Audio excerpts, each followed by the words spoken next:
Oi, gente, tudo bem? Estamos aqui em mais um episódio do nosso quadro Em Cada Vinil Há Uma História. E hoje o nosso convidado é um dos que eu conheci na Feira do Vinil, que nós estivemos presentes, o David Mariano. Seja bem-vindo, David. Tudo bem? Tudo certo? Então, é um prazer imenso estar aqui com vocês, né? E contar um pouco da experiência do vinil, da feira que a gente faz, das histórias. Não tem muita história, mas eu já sei que umas aí são bem legais. Eu contei umas duas aí pra ti ali, né? Então, vamos lá. Desde quando você coleciona? Então, eu coleciono, na verdade, assim, ó, né? Primeiro começou com meus pais, né? Eles colecionavam quando eu era criança, né? Eu gostava de mexer, né, nos vinis, e acho que eu tinha uns 5 anos, eu inventava de mexer, mas meu pai não deixava porque é criança, né, vai estragar o aparelho, a agulha era muito cara na época, então... Acho que até hoje ainda isso, mas eu já ciscava com o disco já gostava de mexer. Já veio lá de... Isso, é que eu cresci trás, musicalmente, a influência dos meus pais, né. Então, mas verdadeiramente, né, eu comecei a colecionar a minha própria coleção foi a partir de 2009, 2010, por aí. Faz uns 10 anos, por aí. E você lembra qual foi a sua primeira aquisição, assim? Desse retorno, eu lembro quando eu era criança, eu gostava muito de um disco do Grease, né? Dos Tempos da Brilhantina, aquele, até um disco que vende bastante, né? Assim, um filme que é lembrado até hoje. Sim. Mas o primeiro desse retorno foi um Iron Maiden, Fear of the Dark. O clássico, já chegou com um clássico. Já comecei bem. Já começou bem. Já comecei bem. E você trouxe alguns para mostrar aqui pra gente, que é... eu trouxe, já que vem muita gente que traz vinil, antigo, história, eu resolvi trazer coisa mais nova, né? Bacana, o que acontece? Muita gente vai na feira... mas tem vinil do Angra, tem vinil do Los Hermanos, tal. Eu não sabia, tal. Então, né? Eles acham que só existe vinil antigo, né? Isso é pra realmente, né, a gente dizer que o vinil voltou, né? Voltou com tudo. Tanto que se uma banda for lançar agora um disco, né? For num programa, eles não vão mostrar o CD, eles vão mostrar o vinil. Né? E voltou com tudo, né? Agora voltou tá com super tudo. Valorizado. Daí eu trouxe, assim, algo que eu gosto, banda que eu gosto, algo que tem uma história também, né? Eu não sei se eu posso mostrar aqui. Claro, fica à vontade. Então, eu trouxe aqui o do Angra, né? Muita gente não sabe que existe LP do Angra, né? Esse LP, ele tem uma história meio louca, porque... é toda uma história. Conta. Eu levei 2 anos para receber esse disco aqui. 2 anos? 2 anos, né? O Angra, todo mundo sabe que é uma das bandas de rock, de metal nacional mais conhecida no mundo. O Angra e Sepultura são as bandas mais conhecidas no mundo brasileiras, né? Claro, tem o MPB, que é o Milton Nascimento e tal, né? Mas na parte do rock é o Angra. Então, esse disco eles lançaram, é o primeiro disco deles, né? De sucesso, na época do André Matos. E eles resolveram relançar antes da pandemia. Mas o que acontece, né? Eu comprei, a galera comprou... E deu esse negócio da pandemia, parou shows tal, e segundo eles não tinha matéria-prima para poder fazer esse disco, fabricar esse disco. Né? Então, pela demora, tudo, então, eles prometeram, a gente vai fazer um disco vermelho, a gente vai dar um pôster autografado, não sei o que, da palheta, um monte de coisa. E pior que veio tudo mesmo. Ai, que legal, deixa eu ver. O disco, no caso, você diz que ele é vermelho. Vermelho, isso. Que lindo. Ele é vermelho. Eu acho muito lindo quando o disco é colorido. Isso, o disco é vermelho porque... Tivemos uma convidada que trouxe um do Elton John azul. Lindo. Eu também tenho os pictures também, eu não trouxe nenhum, mas eu poderia ter trazido também, né? Uns que tem uns desenhos no disco e tal, bem bonito. Eu tirei a foto aquele dia. Tirou a foto? Tirei. Você viu lá na feira, né? Sim. Isso, eu tenho uns lá em casa. Então, na verdade, esse disco aqui, ele tem o de época, mas ele é só um, né? Então, eles fizeram com faixa bônus, não sei o quê. E pra quem gosta de rock nacional, isso aqui é muito bom. Legal. E o que eu trouxe aqui? Trouxe também um Dire Straits, né? Esse aqui é o disco mais conhecido da banda. Né? Esse aqui lembra muito... Não é só pra mim, tá? Lembra muito os almoços de família dos anos 80. Sim. Dire Straits é um clássico, né? Qualquer almoço de família dos anos 80, né? Ou tocava Dire Straits... Tocava o The Wall do Pink Floyd ou o Zé Ramalho. Né? Não sei se muita gente vai concordar comigo, mas era isso aí. né, que tocava muito na época. Então foi um disco que marcou minha infância e na feira isso aqui vende demais. É só colocar esse disco aqui e sai. Sim. E você citou a feira, você tem um stand, é assim que se chama, ou é uma loja que se chama mesmo?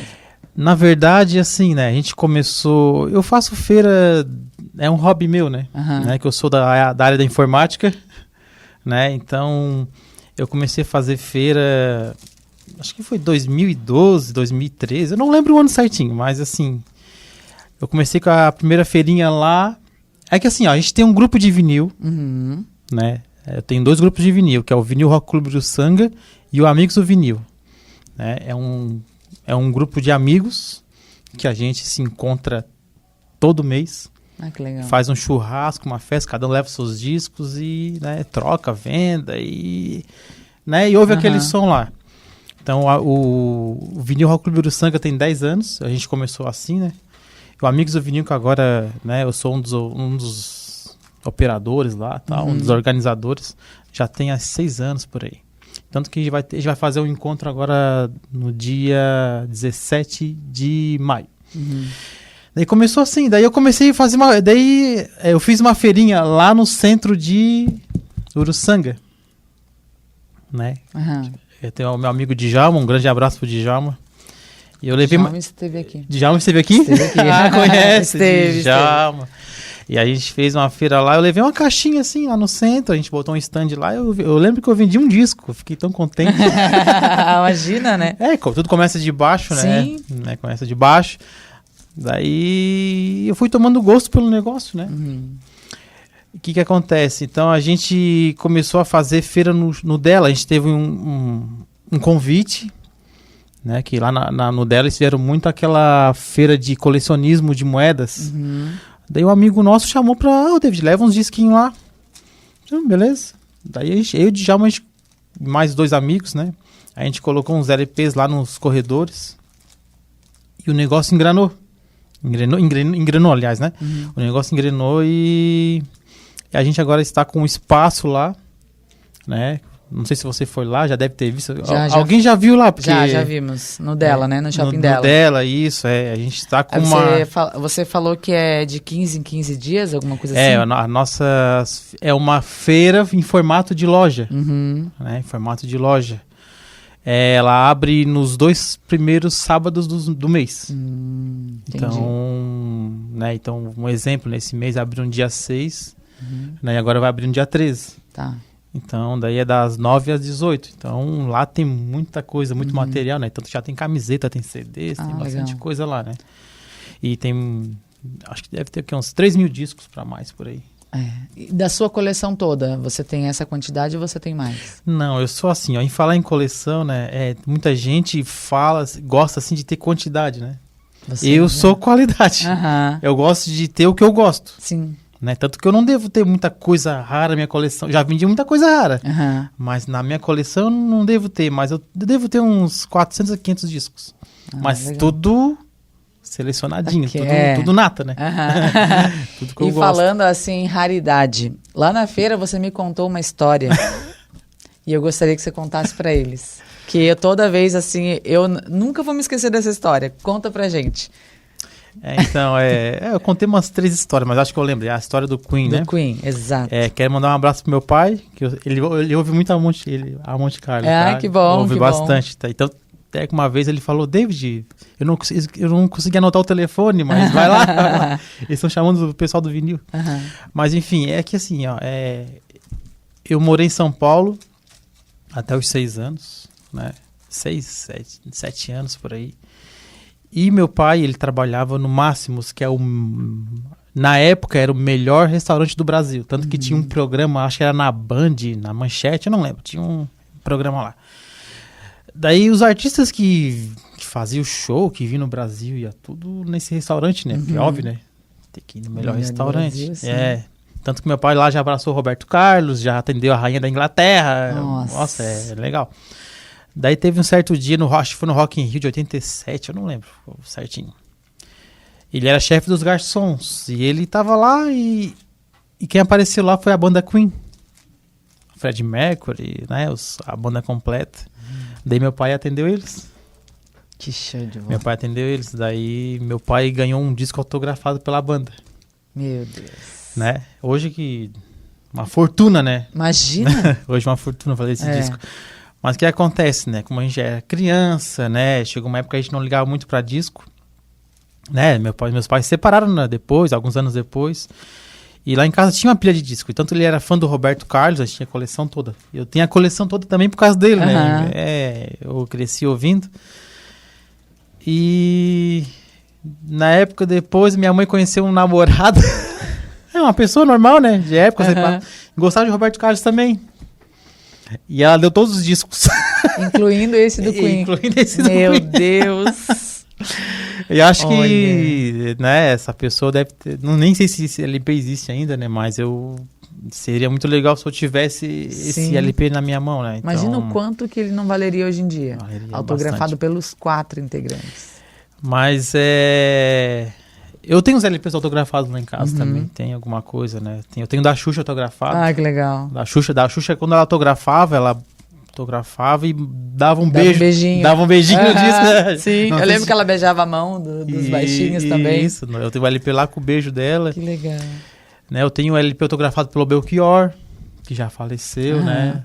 Também eu tenho do Paralamas autografado, do Engenheiros, do Havaí, Capital Inicial. E quando é autografado assim, eles agregam mais valor mesmo. Sempre, né? Bem mais, né? Tanto que uma vez eu tinha... Desculpa, não imagina.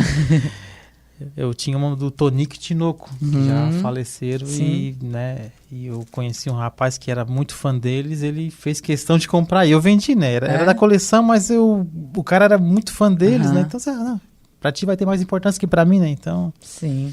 E quando é vendido assim por um valor bem alto, por estar autografado, tem alguma coisa que eles fazem para ver se realmente aquela assinatura é real? Não, e tal? sim, né? Porque é muito fácil pegar um disco aqui, autografar e vender, né? Então, eu acho que tem que ter um estudo, né, para ver a veracidade. Tinha o Google, né? É bem isso mesmo. O pessoal pesquisa no Google lá e... Copia, né? Não, e confere, né? Bota assinatura do Herbert Viana lá, Paralamas. Vai aparecer alguma coisa lá. Então o pessoal confere, mas... enfim, na internet você vai saber. Né? Sim. Mas também tem a história do disco também, né? Tem a dedicatória também da pessoa e tal. Então, não tenho que, né? Sim. Ser enganado isso aí. Então vamos encerrando por aqui. Muito obrigada pela sua participação. Muito obrigada pelas suas histórias. A gente ficou um tempão lá na feira conversando, trocando ideias. Tem algum aí que você quer... Pois tem mais um disco aqui que tem uma história pode legal. Mostrar. Né? Não sei se dá tempo aqui. Né? Eu trouxe o Offspring, que o pessoal gosta. Mas tem esse do Lobão aqui. Esse do Lobão, né? É o primeiro do Lobão, tá? Cena de cinema. Esse disco aqui, na verdade o Lobão, ele era baterista da Blitz, né? Não sei se já soube essa história, né? Eu conheço a Blitz. Isso, ele era baterista. Então ele queria fazer a carreira solo, né? Queria ser o frontman de alguma coisa, né? Então ele lançou esse disco, só que ele não esperava um retorno. E ele fez umas 5.000 cópias só desse disco aqui. Então ele é raríssimo. E quando o Lobão teve em Criciúma, eu fui no show. Né? Ele autografou todos os meus discos, menos até esse aqui, mas esse aqui é outro, tá? Que o meu tava com a capa feia e eu vendi, tem o resto lá autografado, né? Daí quando ele foi autografar, ele falou assim: pô, cara, tu tem esse disco? Eles ficam muito impressionados, né? Quando a pessoa tem o vinil, porque o CD, ou enfim, qualquer outra coisa é muito mais fácil de adquirir hoje em dia. Mas o vinil é uma coisa que é rara, né? Então eles veem que realmente... ainda mais que teve uma tiragem pequena de cópias, né? Até o próprio cantor se surpreendeu, né? Sim. Então foi uma situação bem engraçada. Ele foi bem atencioso, ele autografou todos os meus discos, né? E cada disco ele contava uma história, né? Que legal. Então, desse disco aqui, ele falou que ficou louco porque eu tinha. Imagina. Tivemos uma convidada aqui que ela foi ao show da Adriana Calcanhoto no ano passado. E ela autografou e disse que a cantora, ela ficou maravilhada, assim, ao ver que ela tinha 2 vinis ainda. Bem legal, porque uma coisa recente, assim, um show recente, a pessoa chegar lá com vinil, vai chamar a atenção. E também, não sei se dá tempo aqui, tem mais Pode outro falar. aqui que é bem difícil também, né? Tem o da Rita Lee que eu trouxe, né? Ai. É homenagem à Rita Lee, é o melhor disco dela. E tem esse do Legião aqui, ó. Esse aqui é o Tempestade, né? Esse disco aqui, ele é muito raro.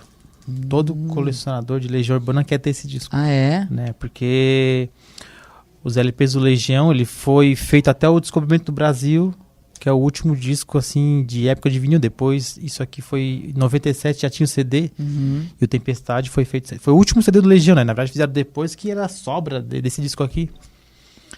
Em 2010, eles fizeram 1000 cópias desse disco. Só 1000. 1000 cópias desse disco aqui. Nossa.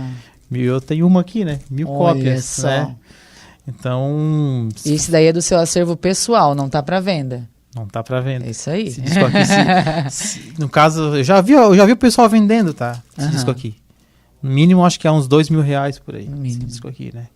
Então, é um disco bem raro e, né, eu coleciono Legião, gosto, né, de Legião Urbana, então consegui não sair mais da minha coleção.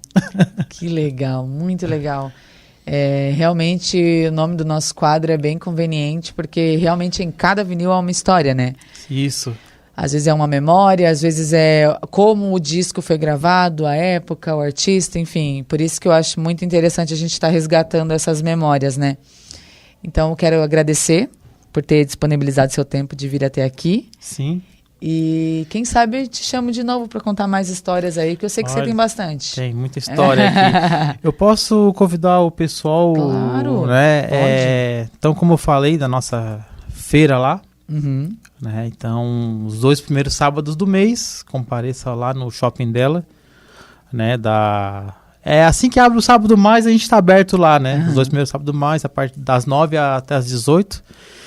E você também que tiver um vinil jogado no canto aí, né? Eu posso deixar meu contato, você pode me procurar também. Isso, pode deixar seu Né? contato. Que vai ser cuidado com carinho. Com certeza, com certeza. Né? O meu contato é 99158-2470. Né? Você que tem um vinil aí parado, jogado, né? Quiser vender, negociar, ou pode aparecer lá no shopping também. Aham. A gente apenas não vende, a gente também troca, compra, faz qualquer negócio Sempre aí. dá negócio. Vinil dá negócio. Né? Então tá bom. Muito obrigada, David, novamente. Eu que agradeço. Né? Então vamos encerrando por aqui mais um episódio do Em Cada Vinil Há Uma História. Até o próximo episódio. Abraço, valeu.